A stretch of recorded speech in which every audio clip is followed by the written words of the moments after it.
I'm Jamie Staley, Director of Christian Education here at Fifth Avenue Presbyterian Church. And this fall, our adult education is focusing on Holy Ground, which is the same as the sermon series for the fall. And we are trying to focus our programming on God and creation, God and the environment. And so I am very pleased to have with us tonight Dr. Sibonokuhle Ncube. I think I got your last name a little messed up there. I apologize. It is well. Dr. Ncube has served as the National Coordinator of Compassionate Development Service, which is the relief and service agency of the Brethren in Christ Church of Zimbabwe. She has served almost 20 years experience in various development contexts, including climate change management and finance and disaster preparedness. We have asked her to be here this evening for a lecture titled "Who is Under Your Carbon Footprint?" And I'm really excited to hear what she has to tell us. Well, I don't know if excited is the right word, but really interested to hear what she has to tell us about how climate change is affecting the world that we aren't necessarily seeing yet here in North America. So welcome and thank you so much for joining us tonight. Thank you, Jamie. I am honored to be invited and to be among you all digitally. I only can see Jamie, but I trust that all of you can see me. And I just greet you in the name of Jesus, in whom we continue to find hope and grace to live, move, and have our being. As I greet you, I am sitting on the lands that were once tended by the Potawatomi, who were forcefully driven off their lands some centuries ago. I also want to honor that the church itself sits on land that was tended by the Lenni Lenape in times past. And I want to thank God for wherever you are sitting physically at this time. Please pray with me. Creator God, thank you that we have been given this opportunity to learn of each other and to fellowship in your wisdom.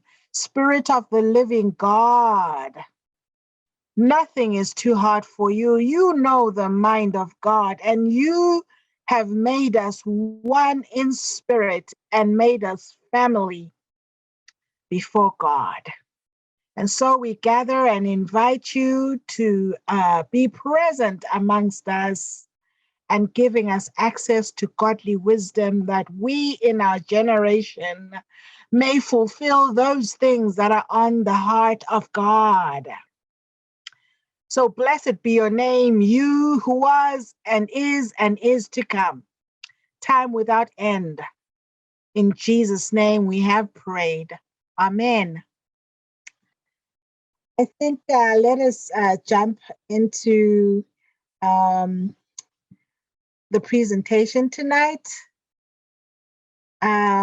So, Jamie, if I'm not clear or there's something that goes wrong, do find a way to stop me or let me know.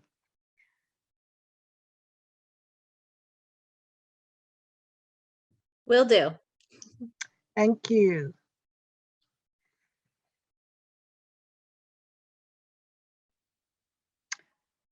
In my overview today, I hope to introduce a bit of say a bit about my family, my faith walk, and how I came to be passionately concerned with ecological witness and social justice work. And I will take us down to Southern Africa to have a sense of how the people in Southern Africa, in particular, Africa in general, and as a microcosm of broader experiences in the two-thirds majority world, what they are experiencing as the climate changes. And I will tell you a bit more about some of the work that I've done and some of the broad brush suggestions that I am advocating for, particularly to us, people of faith, who at least in the name of Jesus should sing from one hymn book when it comes to the issue of creation. Scriptures that have been meaningful in my life are many, but for today, if you have a pen and paper or a pencil, you may want to take down 2 Corinthians chapter 5, verses 11 to 20, Matthew 25, verses 31 to 46, and 1 Peter 2, verses 9 to 10. And respectively, these scriptures speak about God giving us Jesus, who reconciles creation to God, and that we have been given that ministry of reconciliation to continue. And in Matthew, we find the parable of when the Son of Man comes back and judges people according to what they've done for the naked, the hungry, the imprisoned, and so on. And 1 Peter 2, 9 and 10 is an identity scripture of who God has made us, a kingdom of priests and kings. And that royal distinction of kingdom has spoken a lot to the way I approach God's work throughout my life. I believe in a whole gospel that is healing, that is conciliatory, a whole gospel that births whole people who live in a whole environment. And I want this evening to also point out that I'd really love for us to step into tonight's webinar or presentation out of a trauma-informed window and approach, because I know that there's a lot of climate anxiety that's ongoing, and perhaps there are things I might say or show you that you might find triggering. I think at worst I have at least one picture, and that tends to be very moving to me, and I'll let you know when it's coming up so you take care of yourself. But I dare say I have avoided a highly pictographic exercise that might turn out to be like picture porn, showing the brokenness and the breaking of the world where I come from. And certainly I come to this from a womanist approach that looks at the experiences of Black women interacting with the environment and how it is that I would love for a world of sustainable peace and sustainable development that takes care of the least of us, particularly including Black women and girls and all the people of color who interact with the environment as their first and basic source of livelihood. I gave my life to Jesus when I was 8 years old, and I became a member of good standing with brethren in Christ Church when I was baptized the next year. And I have basically been blessed of God to co-labor with God in various capacities. And right now, I am married to Peggy Sisa. We've been married for the past 21 years, and we have 3 daughters who are 21, 18, and 8 years old. So in the picture there, our 8-year-old is missing. Because she's still very tender and young, and I have the 21-year-old and the 18-year-old. My guiding belief is found in some of the wise words from Martin Luther King Jr.'s letters from Birmingham jail, where he says, all life is interrelated. Whatever affects one directly affects all indirectly. There is an interrelated structure of reality. Where in the world does Sibonokuhle come from? Where in the world is Zimbabwe? I'd like us to drop into cartography and look at the world map. because I don't want to assume that we perhaps are aware geographically where Zimbabwe is. So Zimbabwe is that teapot-shaped country that is in southern Africa, and it's hatched to the north by Zambia, to the west by Botswana, to the south by South Africa, and to the east by Mozambique. So my country is landlocked and has a population of about 14 million people, of which about 5 million are out somewhere in the world. And there could be just upwards of 8 point something million left in Zimbabwe after waves of migration. And I come from a city of about 1 million people.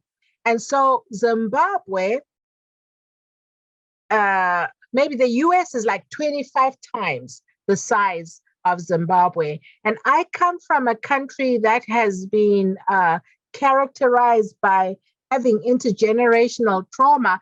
And part of this trauma has been worsened by the shifting climate and its impact on the lives of people who directly depend on the land. Our country is beautiful. We have various tourist attractions like the Big Five, which is some of the Big Five primates.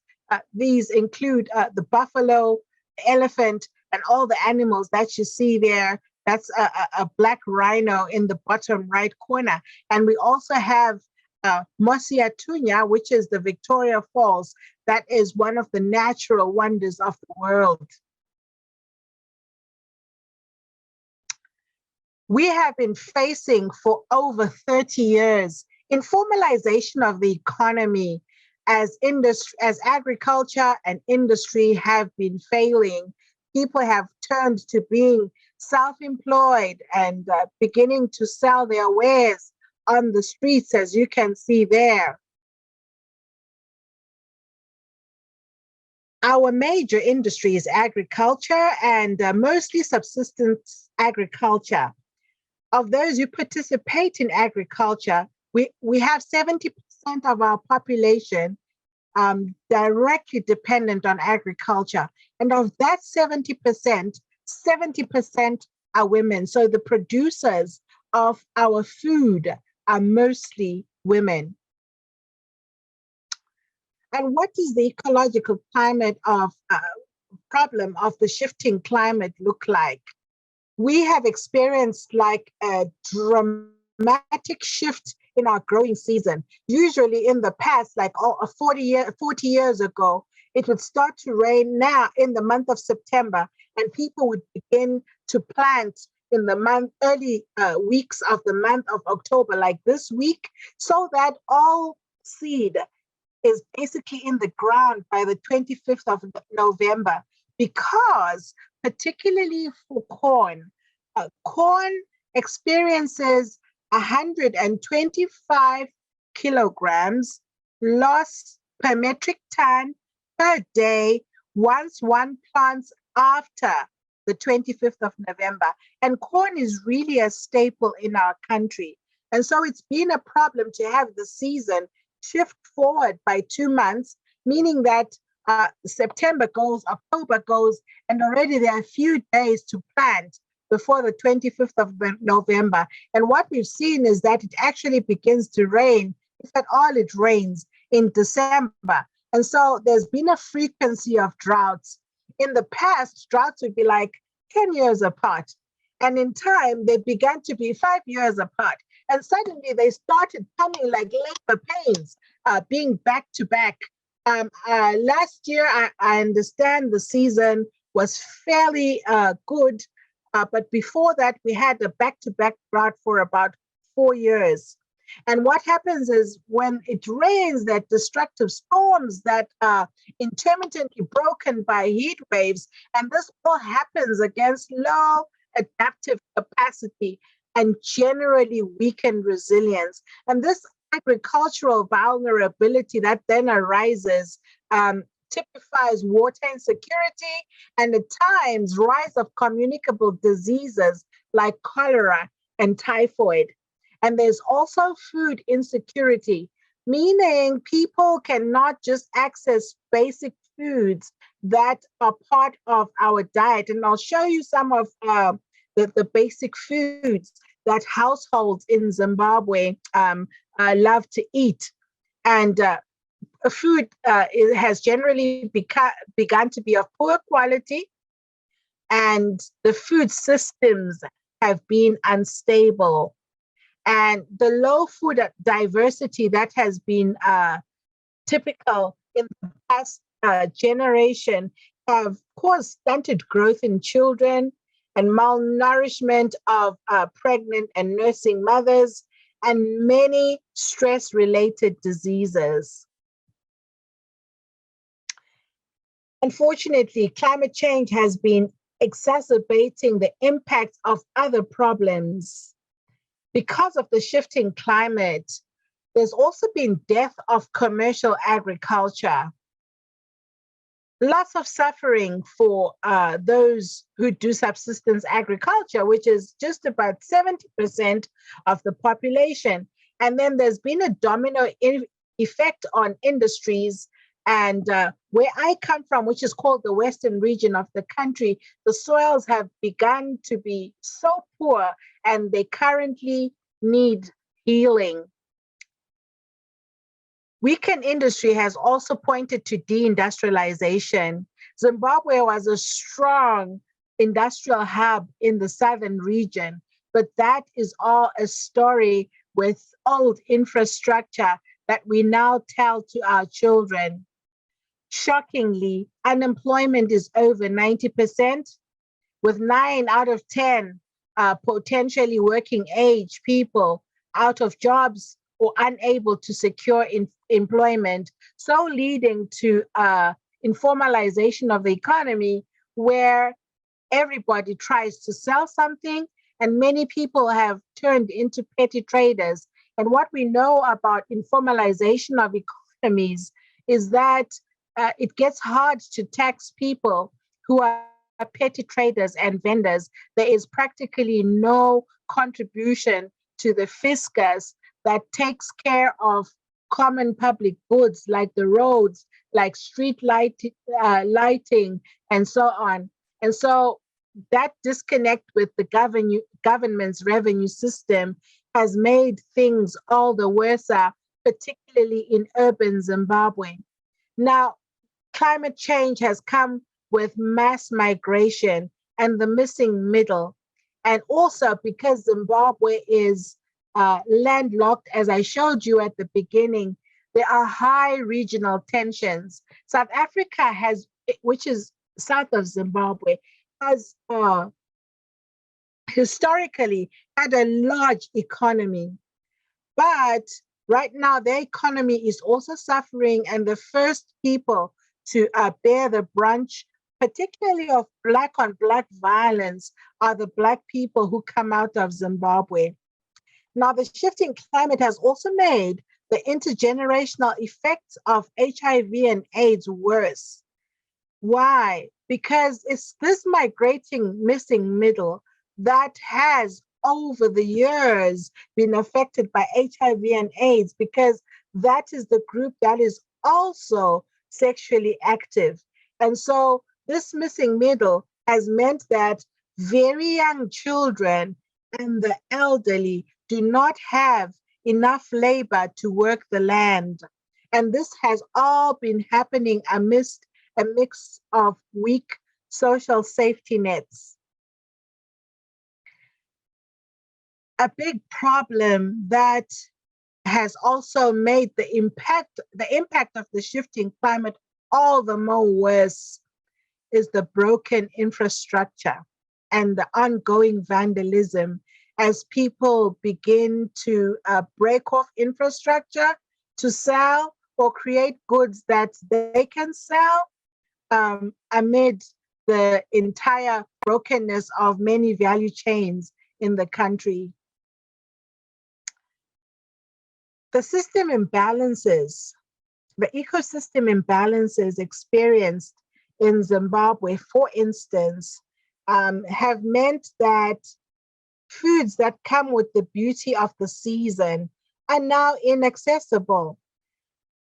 This may not be comfortable, but for those who love to see small critters and creatures, it's interesting that my people love to eat some of these because they are proteinaceous and store well post harvest and can be eaten throughout the year once they are stored well. So we have on the extreme left mopani worms when they're on the mopani tree. That's what they look like. And for the picture in the middle, often the people catch them and gut them, dry them in special ways, and these are then prepared in a tomato and onion relish of sorts and eaten with the thick corn porridge that is on the plate there in the middle. And we have that picture that is bottom right of flying rain ants. These come flying towards the light, particularly when it's just rain. And so because it doesn't rain on time, or just have the seasons rainfall falling in a day or two, the opportunity for these flying ants to have their life cycle work out in synchrony with the season is lost. And so there's that interruption that then affects what people would get as the goods from nature. And this leads to serious hunger, particularly during the winter period. So our agriculture season has usually been from September to February. But because it rains very late, there's hardly any food to eat, it means that people then get hungry throughout the whole year. This is one of the troubling pictures, and it shows some cattle struggling to come out of the mud at a dam where they try to get water. And the expanse of the land shows the amount of drying that is ongoing in this particular side of the country, which is called Rwanda. And if you look in the background, in the upper part of the picture, you can see the sort of dryness that this part of the country subsists in. And so this is what the landscape typically looks like year in and year out. And there's lots of receding undergrowth because the rains do not allow for regeneration and regrowth. And this is where we should start talking about our carbon footprint. What exactly is under my carbon footprint? The environment and other life. In this picture, we see what is called the Ngundu Center after a cyclone Idai that was experienced in March 2019 on the eastern highlands of the country of Zimbabwe. This was horrendous. Over 300 households were buried when the cyclone came through. And to date, this is the worst natural disaster that happened in one day in our country. Why should we care? We are all biotic citizens, and we should all be interested in sustainability and resilience. And humans in the Anthropocene are generally damaging the environment, and we'll talk more a bit about that later. But environmental damage inflicted by climate change, for example, is disproportionately affecting the already vulnerable and marginalized who have very limited coping capital or mitigation capacity or adaptation capacity. I'm here hoping that we have an idea of what some of these terms mean. We can talk about them later. We should be interested because of God's mission. As Christians, we should love God's people We should be interested in right relationships in ourselves, with others, and with creation. And the scriptures invite us to embody a ministry of reconciliation. Environmental problems should also cause us to care because they intersect with other problems that foment ecological justice issues, creating a world of haves and have-nots. There's a risk overarching all this that when we are not concerned and do not take part in becoming a solution, at least within the spaces that we have agency in, we are at risk at being the problem that we claim to be resolving. Being part of those who say to the world's poor, go, be warmed and be fed. And we are warned that the poor are likely to eat the rich when push comes to shove. Talking about our global footprint, the global footprint essentially here takes a measure of individual and country level carbon footprints. That is the amount of carbon emissions produced per country. And if we look at this conceptual footprint, you can see who should carry the largest liability for carbon production. We notice that the blob for the United States and the blob for China are almost equal. Russia, Japan, and India are also competing there close by. And what's interesting is that perhaps with the exception of Japan, if we were to take the Olympics grids, like the medal grids, you'll discover that it's almost the same competition ongoing there, where you find the United States being top of the leaderboard. I love to use the imagery of the Olympics because at times it feels like nations are competing in producing greenhouse gases, and we need to see a reversal of that. But what is also true of this carbon footprint is that very many countries have a visible carbon footprint.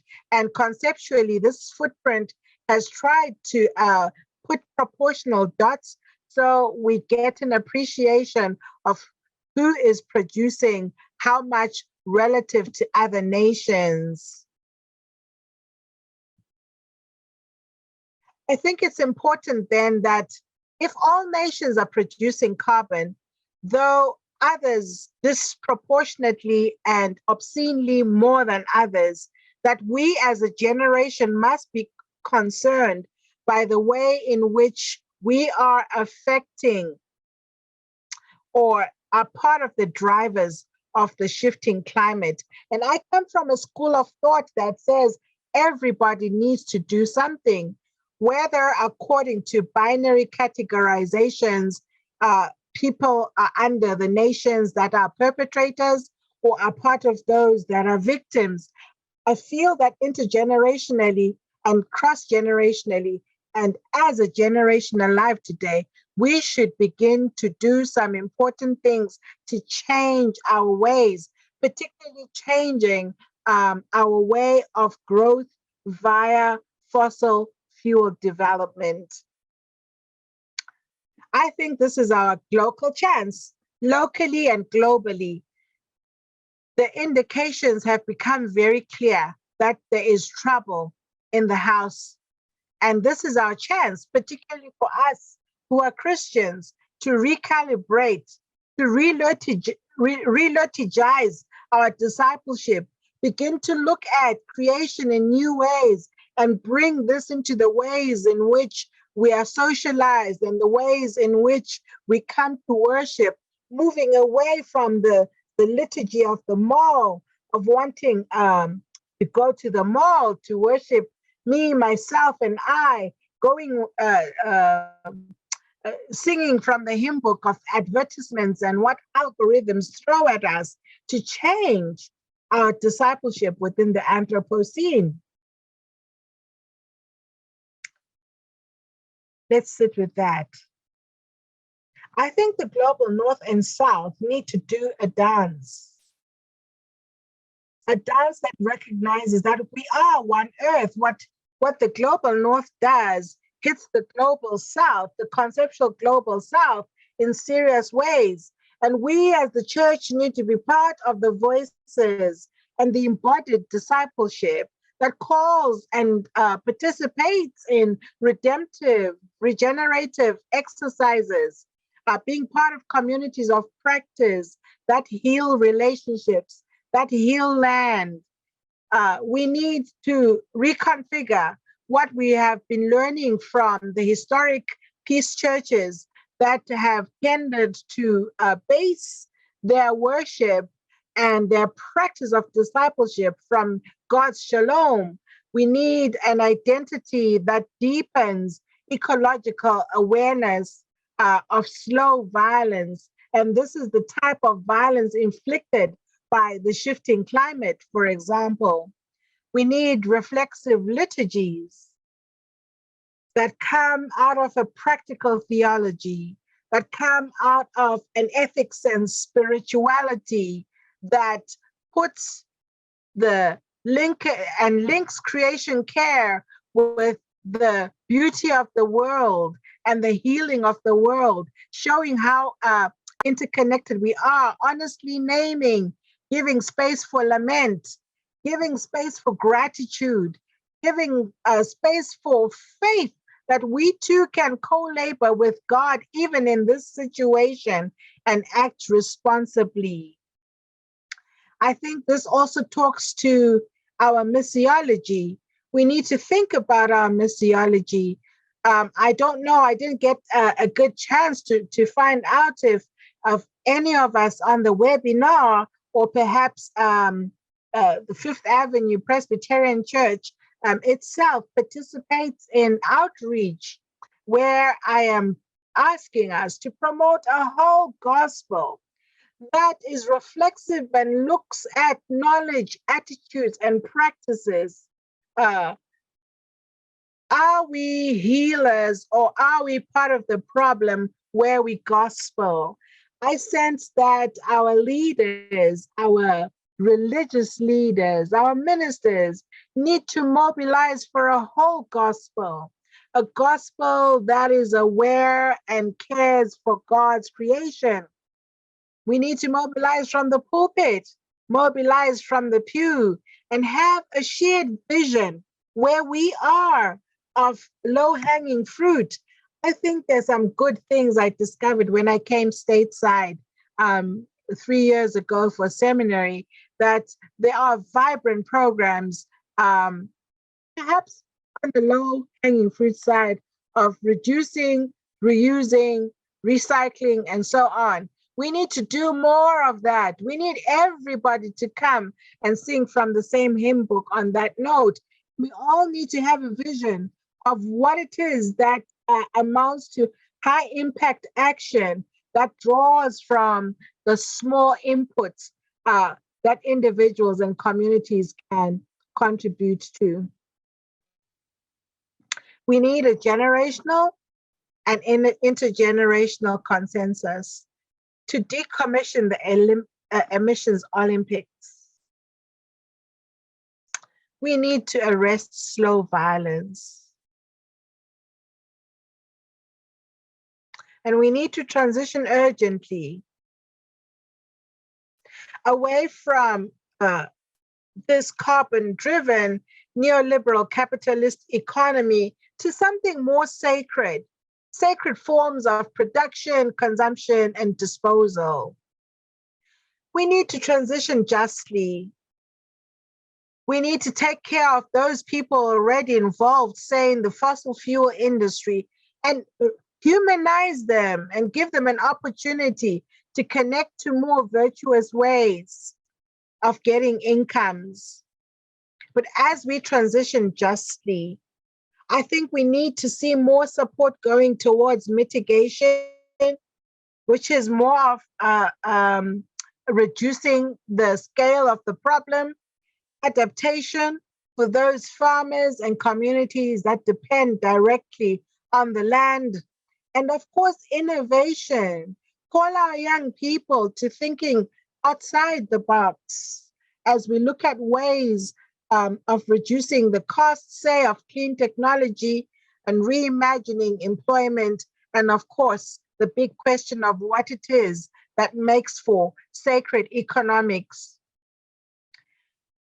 I am also calling for us to learn and act together to connect in solidarity with other communities that have begun to do something towards a more conscientious lifestyles.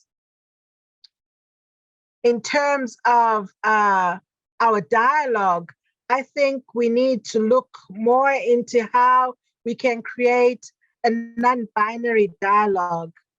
Whilst those who pollute more, whilst those who produce more carbon must be held to account, I think that it's helpful that our discussion tables include everyone and we don't discuss from the point of view of sinners and saints, but certainly bring our leaders to account and certainly write to our leaders and ask them to support legislation and policy that is in favor of healing the land.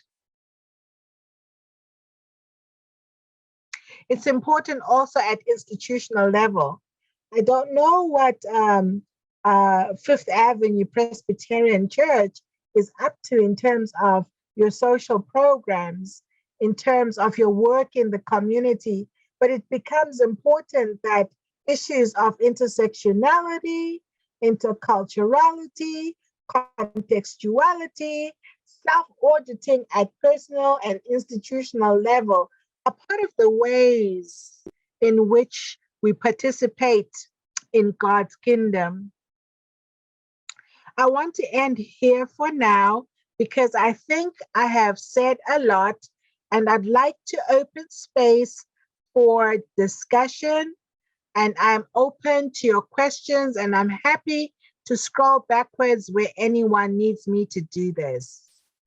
Thank you. Wonderful. Thank you so much. You set up very nicely when you were discussing outreach. I hope folks know this at church. We do a lot of outreach.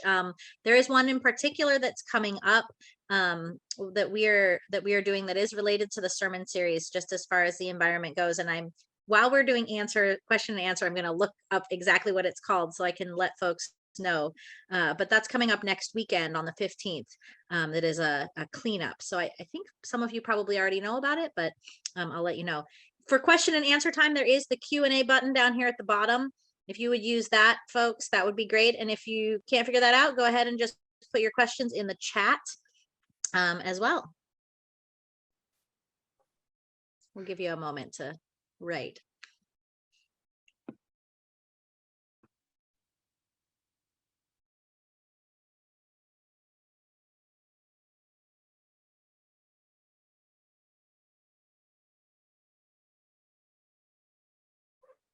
All right, while folks are writing, I'm just going to let you know what we have coming up next weekend as far as outreach that is in relationship to this. It's with the Newtown Creek Alliance, which is focused on an important natural resource within our local urban environment. So it will be next Saturday, October 15th from 11 a.m. to 2 p.m. In Penny Bridge, Brooklyn. Newtown Creek Alliance is a community-based organization dedicated to restoring and revitalizing this 3.8-mile waterway in Brooklyn and Queens. So volunteers, if you're able to volunteer, will clean up around Penny Bridge in Greenpoint, Brooklyn, to learn about the accelerated bloom rate due to global warming and to understand why water is vital to combating the urban heat island effect. So if you are interested in doing that, feel free to email either myself or Christine Boyle, our outreach director. Either one of us can get you scheduled, registered for that. So any questions, folks?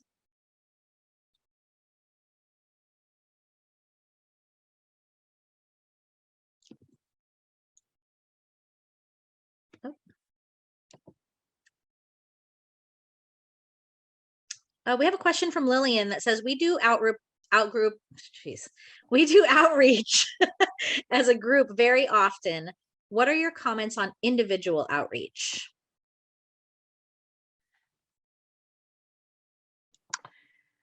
I know sometimes that just the word climate change tends to be very political stateside. And I know as well that this is a big issue. Sometimes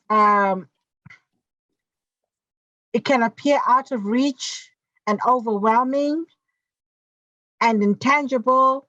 But when we read the media, there's trouble in Florida. Fort Myers just is in trouble right now. I think the impact of the shifting climate is evident also stateside. But I think that it takes individual conviction to begin to drive and push the envelope. And individual outreach is not something strange. I recall the story of Jonah being sent to Nineveh. It was just one man sent to do what God had told him to do. So sometimes some of these tasks can appear overwhelming, but if you can find low-hanging fruit, something that you sense you can handle within your agency, please go ahead and do it. There's also power in numbers. We need a huge groundswell. It's also then good to look out who to join in solidarity with so that we get this groundswell, because not everybody's on the same page. I don't know what everybody here believes, but I hope I'm speaking to the choir. We know that perhaps at the moment, our current challenge is not climate deniers, but our current challenge could just be that people have experienced layers of trauma from the pandemic and post-pandemic, and we just need to start building strong alliances so that we keep our eyes on the ball. So whatever we do, whether at individual or a group or corporate alliance level, let's keep our eyes on the ball.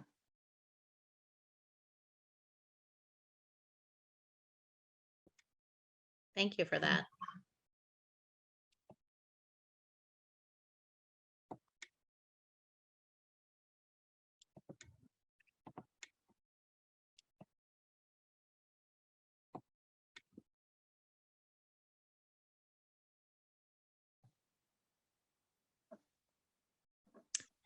I have a question. I know that you've done this type of presentation. This is a fairly, something that you've done in the past. What have you heard from other organizations, other places where you've done this about things that people are doing? Awesome. I think I've done similar presentations with the Who's Here Interfaith Power and Light group or groups here in Indiana. And I think there's power in numbers, particularly say when we need, or there's a need to ask local leaders, be it those in the Senate, or say when people needed to vote or push for the signing of the Green New Deal. This is where our numbers work. But there are other works of care that also need numbers. For instance, when there's been some disaster, of course, FEMA has capacity, but I sense that the feeling has been that there's gratitude that the churches are beginning to pay attention to the rough weather patterns as part of the drivers of injustice in our current settings. We know that the development of certain communities was unjust, say, having people of the BIPOC communities, the Black, Indigenous, and other people of color being settled in areas that are drought prone or prone to some ecological damage of sorts. And then having us begin to discuss these issues more openly, which has been sort of like a welcome for solidarity building, and also for just having those numbers that are necessary to bring at least see change where injustices have been noted. I think other people need data. Other people want to know what the low impact activities are and what the high impact activities are. For instance, high impact activities include educating girls and women, particularly in the two-thirds majority world.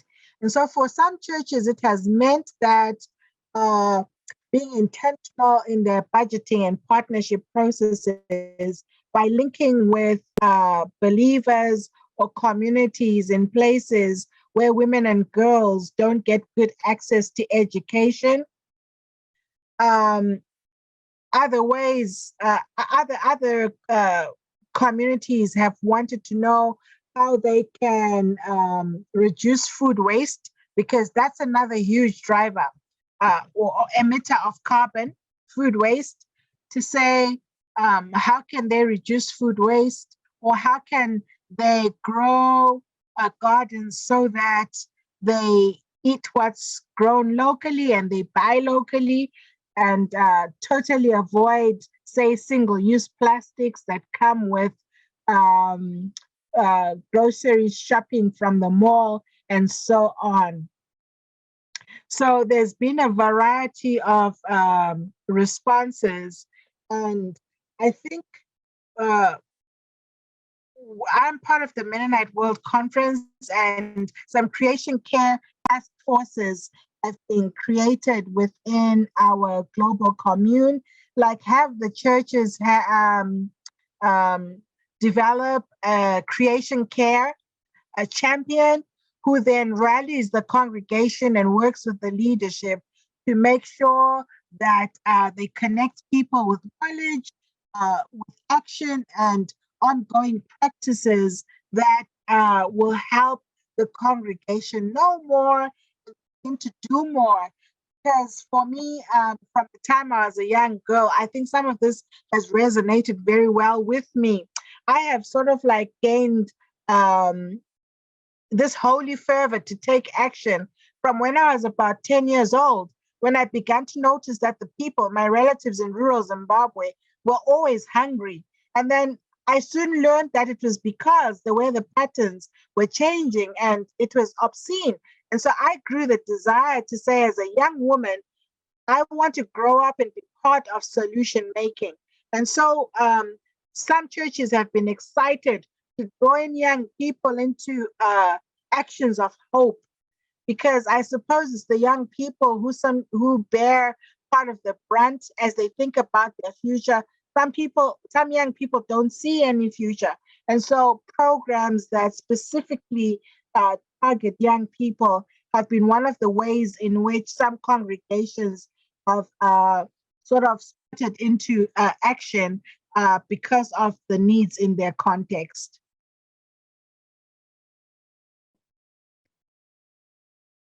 Thank you. I'm just going to ask another question since there haven't been any. I feel like I'm taking all the question time, but that's okay. No one else has written any. Folks, if you do have a question, please write one in there. Oh, just kidding. There's a question. Hold on. Someone asked, what is happening today? Is it climate change, global warming, or a global climate crisis?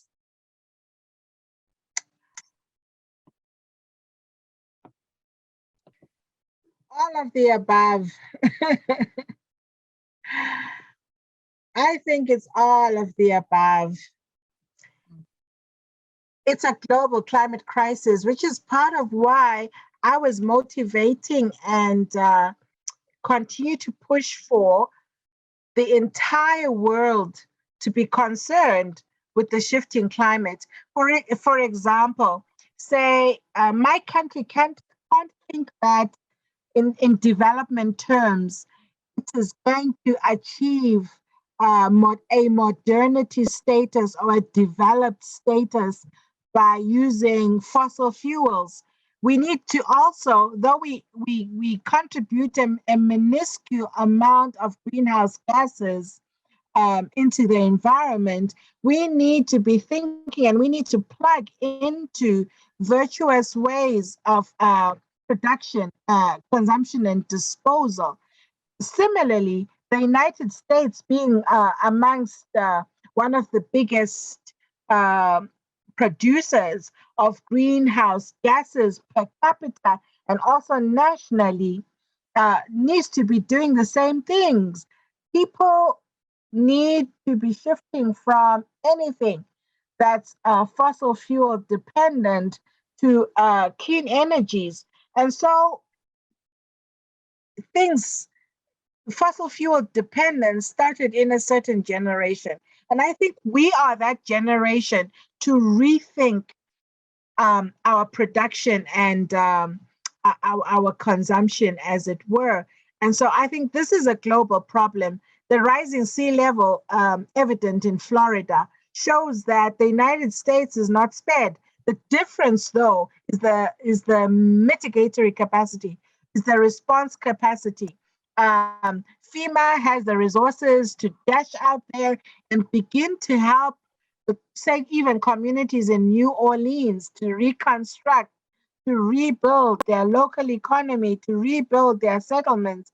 But in the two-thirds majority world, with some of the layers that I was sharing, the burden is great because governments, most governments, unfortunately, have been corrupt with the amounts of underground natural resources.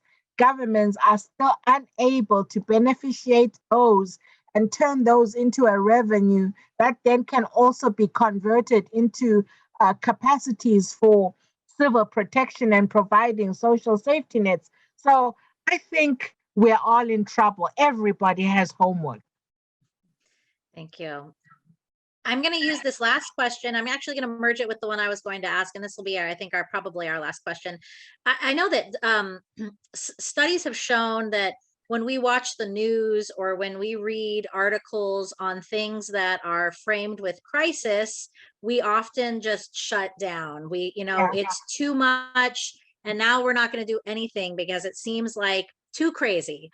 And so my question is, which I'm going to put with the other one here. My question is, how can we still have hope with this, even though it is a crisis and we see this crisis framing that it's too late? How can we still give ourselves hope in order to do small steps? And Linda asked a very similar question. Will the actions we take now have an impact, or is it too little too late? Yeah, today you invited a woman who knows all the answers. Thank you. Beloved, I have no silver bullet solution and I really don't know the answers. But I suggest that taking some action has a way of communicating hope to the brain, because our trauma responses, say, of freezing and disconnecting, are natural. But we need to heal ourselves because perhaps we too are affected by the Judeo-Christian belief that, well, this whole world will be destroyed one day. And some people are beginning to think it's soon and maybe next week. But the truth is, no one knows when Jesus is coming back and when, say, the disasters spoken in the Bible are mentioned. But I think that when we look at scientific evidence on a large scale, we need to be more serious about whatever we need to be doing contextually, because I think somewhere the envelope will move and the ship could begin to turn. The greatest danger for us is to freeze and do absolutely nothing.